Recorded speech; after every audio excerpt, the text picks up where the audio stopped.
વિદ્યાર્થી મિત્રો નમસ્કાર। આજે આપણે પ્રકરણ 3ના ચોથા લેક્ચરમાં નનસ સમીકરણ ઉપરથી સંતુલન અચળાંકનું સૂત્ર તારવીએ। તો નનસ સમીકરણ આપણે ગયા લેક્ચરમાં ભણી ગયા અને એ સમીકરણ ઉપરથી સંતુલન અચળાંકનું સૂત્ર કેવી રીતે તારવી શકાય એ થિયરીનો આપણે અભ્યાસ કરીએ। આપણે સૌથી પહેલા લેક્ચરમાં ડેનિયલ કોસ વિશે ભણ્યા હતા। સૌથી પહેલા લેક્ચરમાં ડેનિયલ કોસ વિશે અભ્યાસ કર્યો હતો। તો ડેનિયલ કોસમાં થતી રાસાયણિક પ્રક્રિયા કઈ હતી? તો આ પ્રમાણે Zn વત્તા Cu+2 ઇટ ગીવ્સ Zn+2 વત્તા Cu, બરાબર? આ પ્રક્રિયા થાય છે, બરાબર? તેથી ડેનિયલ કોસમાં પ્રક્રિયા થાય એમાં બે અર્ધકોષ હોય, ડાબી બાજુ ઝીંકનો અર્ધકોષ હોય અને જમણી બાજુ કોપરનો અર્ધકોષ હોય। જેમ જેમ પ્રક્રિયા થાય તેમ તેમ ઝીંક ધાતુ જે છે એ ઝીંક ધાતુને પટ્ટીનું વજન ઘટે અને ઝીંક ધાતુનું રૂપાંતર Zn+2 આયનમાં થાય અને Zn+2 આયન દ્રાવણમાં જાય। તેથી Zn+2 ની સાંદ્રતા વધે, Zn+2 ની સાંદ્રતા વધે,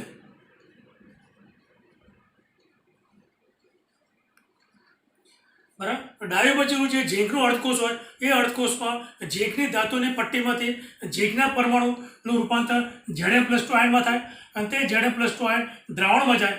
તેથી Zn+2 આયનની સાંદ્રતા વધતી જાય। જ્યારે જમણી બાજુ જે અર્ધકોષ હોય એ કોપરનો અર્ધકોષ હોય અને કોપરના અર્ધકોષમાં જે દ્રાવણ હોય એ કોપર સલ્ફેટનું દ્રાવણ હોય છે અને કોપર સલ્ફેટના દ્રાવણમાં ધન આયન કયો હોય?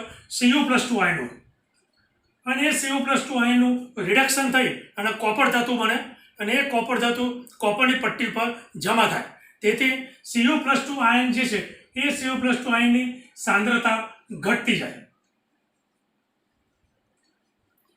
બરાબર? પણ આ રીતે ડેનિયલ કોષમાં જેમ જેમ સમય પસાર થાય તેમ તેમ Zn+2 આયનની સાંદ્રતા વધતી જાય અને Cu+2 આયનની સાંદ્રતા ઘટતી જાય અને તે સમયે વોલ્ટમીટર જે છે એ વોલ્ટમીટરનો વોલ્ટેજ પણ ઘટતો જાય। વોલ્ટમીટરમાં વોલ્ટેજ ઘટતો જાય,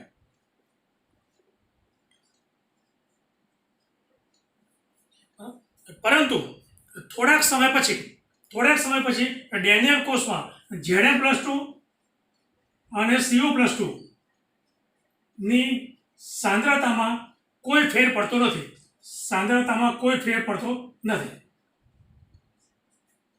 બરાબર? થોડાક સમય પછી Zn+2 અને Cu+2 આયનની સાંદ્રતામાં કોઈ ફેર પડતો નથી। તે સમયે વોલ્ટમીટરમાં વોલ્ટેજ ઘટી અને તે 0.00 વોલ્ટ દર્શાવે છે,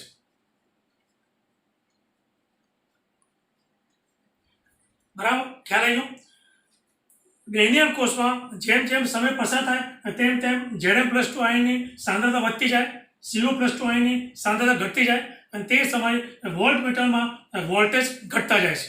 પરંતુ અમુક સમય પછી ડેનિયલ કોષમાં Zn+2 અને Cu+2 આયનની સાંદ્રતામાં કોઈ પણ જાતનો ફેરફાર થતો નથી।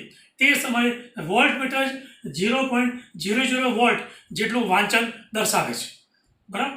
ચલો હવે આપણે આગળ વધીએ કે નનસ સમીકરણ જે હતું એ નનસ સમીકરણ ઉપરથી શું કહી શકાય કે E સેલ બરાબર E માઇનસ સેલ, બરાબર? E સેલ બરાબર E minus cell minus 2.303 RT 2.303 RT upon 2F into log Zn+2 ની સાંદ્રતા છેદમાં Cu+2 ની સાંદ્રતા આપણું થશે, બરાબર? હવે આપણે કીધું એ પ્રમાણે Zn+2 અને Cu+2 આયનની સાંદ્રતામાં કોઈ પણ જાતનો ફેરફાર ના થાય તે સમયે વોલ્ટમીટર 0.00 વોલ્ટ દર્શાવે છે। તેથી E સેલની કિંમત આવશે 0.00 વોલ્ટ બરાબર E સેલ માઇનસ 2.303 R એટલે વાયુ અચળાંક કે જેની કિંમત લેવાની 8.314,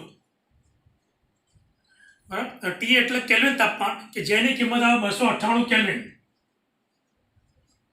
છેદમાં 2 ઇન્ટુ એફ એટલે ફેરાડે અચળાંક કે જેની કિંમત હોય 96,487, બરાબર, આટલી કિંમત આવે. તે log Zm plus 2 upon Cu plus 2 આપણો થશે, બરાબર. તેથી બરાબર 0.00 વોલ્ટ E સેલ માઇનસ આ જે છે એ કિંમતનો ગુણાકાર ભાગાકાર કરીએ તો એ કિંમત આવશે 0.059 અપોન 2. આ 2 તો છેદમાં રહેવાના છે, બરાબર. Log Zm plus 2 upon Cu plus 2. હવે સંતુલન સમય, જ્યારે પ્રક્રિયામાં સંતુલન સ્થપાય તે સમયે સંતુલન સમય આ Zm પ્લસ 2 ની સાંદ્રતા અપોન Cu પ્લસ 2 ની સાંદ્રતા એ હંમેશા સંતુલન અચળાંક Kc જેટલી હોય છે. એનું મૂલ્ય કેટલું હોય? સંતુલન અચળાંક Kc જેટલું હોય છે. એટલે આ Zm plus 2 upon Cu plus 2 ની જગ્યાએ આપણે Kc મૂકીએ તો આવું થશે કે 0.00 વોલ્ટ બરાબર E cell minus 0.059 upon 2 into log Kc બરાબર થશે. માટે E સેલ બરાબર આ માઇનસ જે છે ત્યાં આ બાજુ હશે પ્લસ થઈ જશે એટલે 0.059 અપોન 2 લોગ Kc, બરાબર. આપણો સમીકરણ આવશે.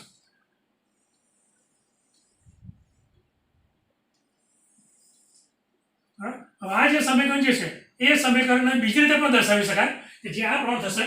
જો આ જે છે એના આમ પણ લખી શકાય E સેલ બરાબર 2.303 RT upon NF log Kc, બરાબર. આ રીતે પણ દર્શાવી શકાય. સમીકરણ નંબર 1 આપો અને સમીકરણ નંબર 2 આપો, બરાબર. તો આ પ્રમાણે આ સમીકરણ 1 અને સમીકરણ 2 એ બંને સમીકરણ એ નાના સમીકરણ ઉપરથી સંતુલન અચળાંક સૂત્ર તારો તો એ પ્રમાણે આ બંને સૂત્રો આવ્યા. એટલે આ સૂત્ર પણ ચાલે અને આ પણ ચાલે. બંનેમાં તમે જો સંતુલન અચળાંક Kc નો ઉલ્લેખ કરેલો છે. માટે આ બંને સૂત્ર, આ બંને વસ્તુ એક જ છે.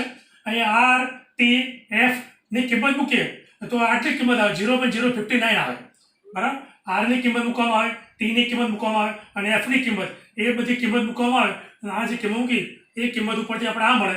માટે આ બંને સૂત્રો એક જ છે. હવે આપણે જો ડેનિયલ કોષ જે છે એ ડેનિયલ કોષની ટૂંકમાં ભણી ગયા કે ઝીંકનો અર્ધકોષ અને કોપરનો અર્ધકોષ એ બંને અર્ધકોષ વચ્ચે જે ગેલ્વેનોમીટર હોય એ ગેલ્વેનોમીટર એ બે અર્ધકોષના કોષ પોટેન્શિયલના તફાવત જેટલા વોલ્ટેજ બતાવે અને એ વોલ્ટેજ કેટલા હોય?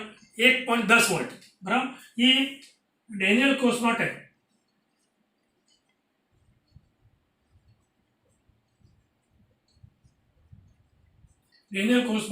E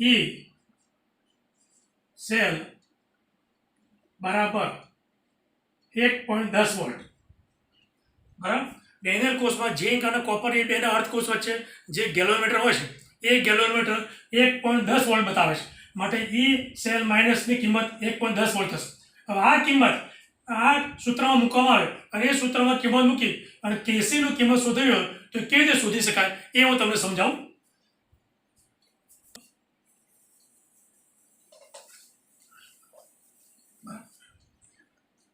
ચલો આ કિંમત આપણે સમીકરણ 1 માં મૂકીએ તો 1.10 વોલ્ટ બરાબર 0.059 અપોન 2 લોગ Kc,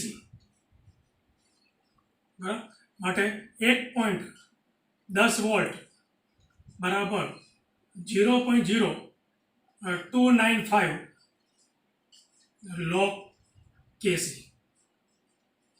આપણો થશે બરાબર. માટે log kc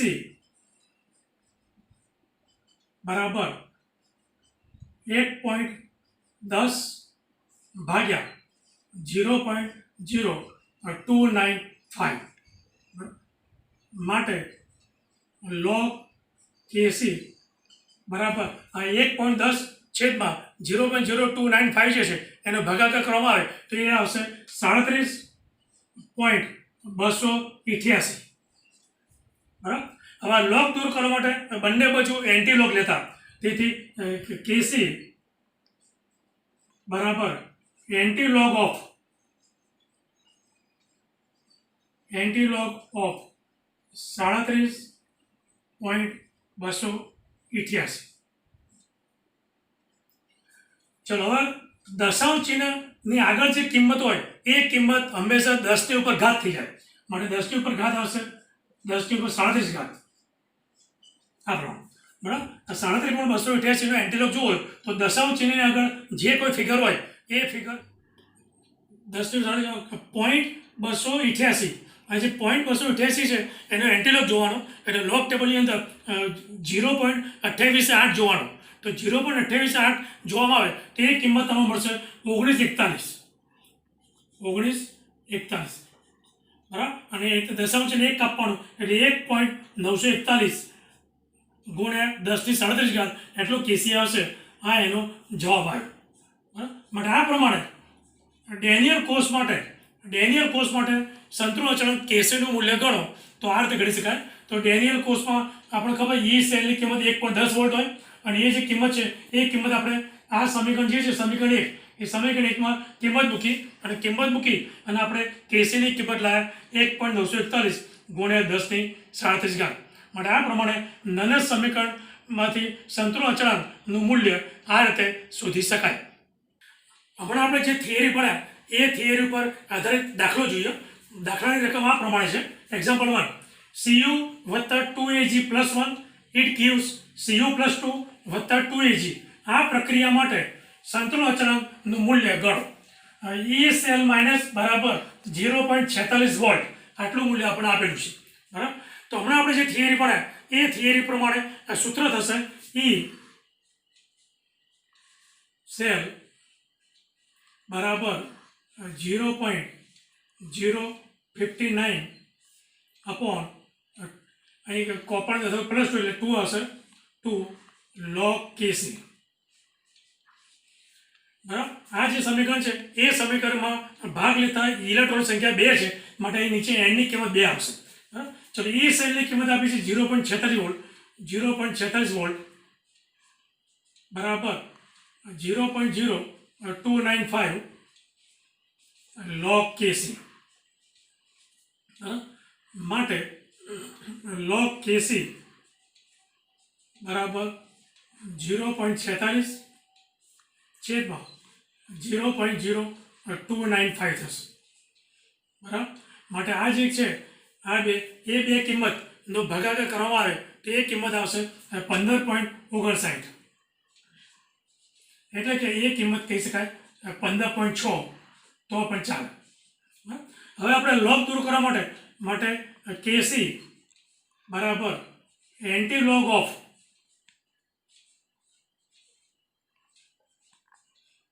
15.6 બરાબર. દશાંશ ચિહ્ન આગળ 15 છે એટલે એ 15 જે છે એ 10 ની ઉપર ઘાત થઈ જાય બરાબર. અને જે 0.6 છે એ 0.6 નો એન્ટીલોગ જોવામાં આવે તો એ એન્ટીલોગ આવશે 3981, એટલે કે 3.981 ગુણ્યા 10 ની 15 ઘાત આટલું કેસી આવશે. આ એનો જવાબ બરાબર. ચાલો દાખલો બીજો, એની રકમ આ પ્રમાણે છે. Magnesium oblique Mg+2 double oblique ક્ષાર સેતુ Ag+1 Ag એટલે એક કોષ છે અને એ કોષનું સાંકેતિક નિરૂપણ આપેલું છે. અને એ કોષ માટે 298 કેલ્વિન તાપમાને કેસી નું મૂલ્ય ગણો બરાબર. મેગ્નેશિયમ જે છે એ મેગ્નેશિયમ અર્ધકોષનું રિડક્શન પોટેન્શિયલનું મૂલ્ય આપ્યું છે -2.37, અને સિલ્વર અર્ધકોષ જે છે એ સિલ્વરના અર્ધકોષનું રિડક્શન પોટેન્શિયલ મૂલ્ય આપ્યું છે 0.80 વોલ્ટ. બરાબર. ચલો હવે બે ધાતુ જે છે એ બે ધાતુમાં ડાબી બાજુ જે છે એ મેગ્નેશિયમ એ એનોડ છે, જ્યારે જમણી બાજુ જે સિલ્વર છે એ કેથોડ છે. એટલે એનોડ ઉપર થવાનું ઓક્સિડેશન, જ્યારે કેથોડ ઉપર થશે રિડક્શન. બરાબર. તો માટે આના ઉપરથી આપણે સેલની કિંમત શોધીએ. E માઇનસ એલ બરાબર E માઇનસ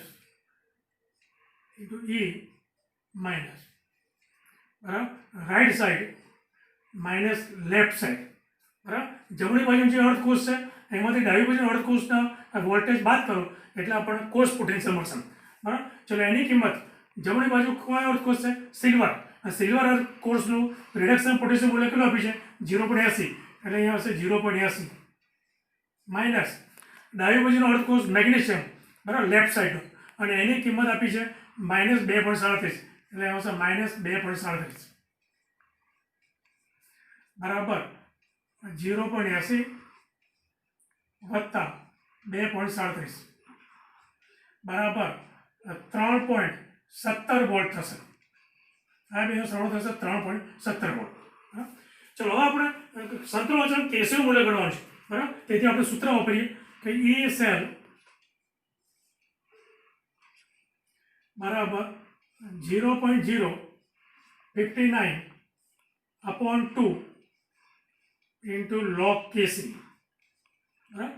ચલો આ જે કિંમત આવી 3.17 એ કિંમત આપણે મૂકીએ માટે 3.17 વોલ્ટ બરાબર 0.0295 log KC માટે log KC બરાબર 3.17 છેદમાં 0.0295 થશે. બરાબર. એટલે 3.17 છેદમાં 0.0295 આ બેનો ભાગાકાર કેલ્ક્યુલેટર કરવામાં આવે તો તે કિંમત જે આવશે એ 107.45 એટલે કે 107.4576 જેની કિંમત આવશે.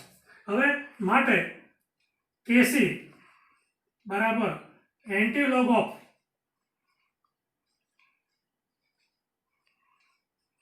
Antilog of 107.4576. બરાબર. હવે દશાંશ ચિહ્ન એન્ટીલોગ જ્યારે વાત આવે ત્યારે દશાંશ ચિહ્નની આગળ જે ફિગર હોય એ ફિગર 10ની ઉપર ઘાત થઈ જાય.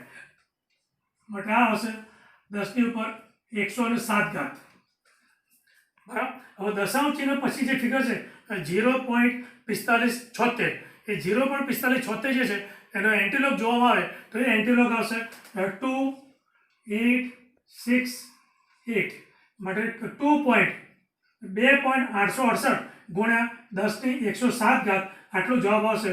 એ જેને આપણે કેસી કહીશું. માટે દાખલાનો જવાબ થશે કેસી બરાબર 2.868 ગુણ્યા 10ની 107.